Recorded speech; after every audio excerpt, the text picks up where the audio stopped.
Welcome to the Dallas Zoo. My name is Spencer, and this is Nadine. Now, before we start our wild encounter today, can anybody tell me the difference between a tortoise and a turtle? That's right. Turtles live in the water, whereas tortoises live on the land. Now, let's take a look at Nadine and try to figure out what she is, because we can tell just by looking at them.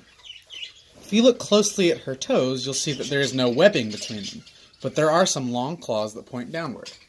Now, turtles have webbed toes to help them swim, but tortoises merely have these long claws to help them dig and move around on the ground. Some aquatic turtles also have claws, but these are more suited to digging, whereas those are more suited to traction.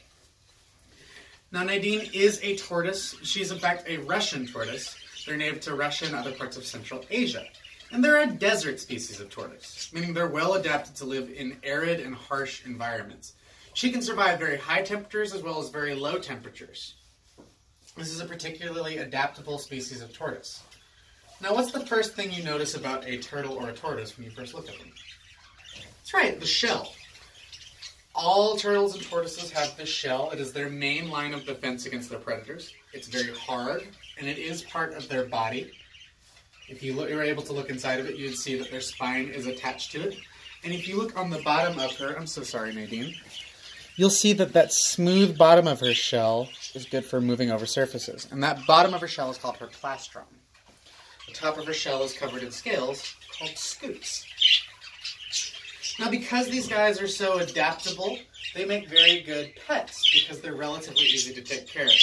Another thing that makes them good pets is that they don't get much bigger than this. Nadine is about 5 years old, so she still has about 5 more years before she's considered fully grown.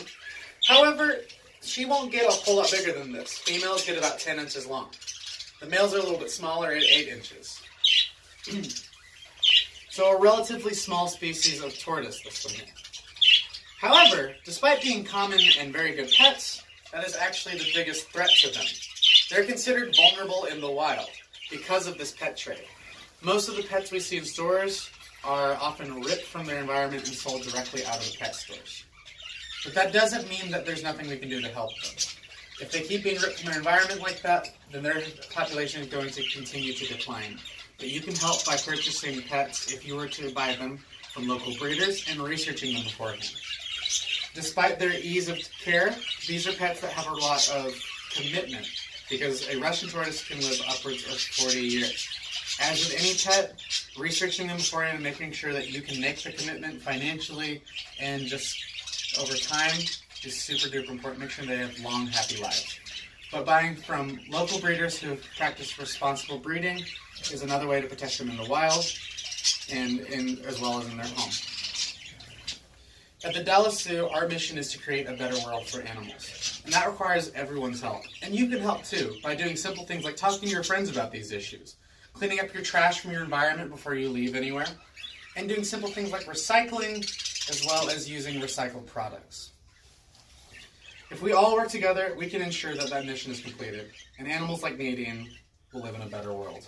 Thank you. Enjoy your visit to the Dallas Zoo. My name is Spencer. If you have any questions, please let us know.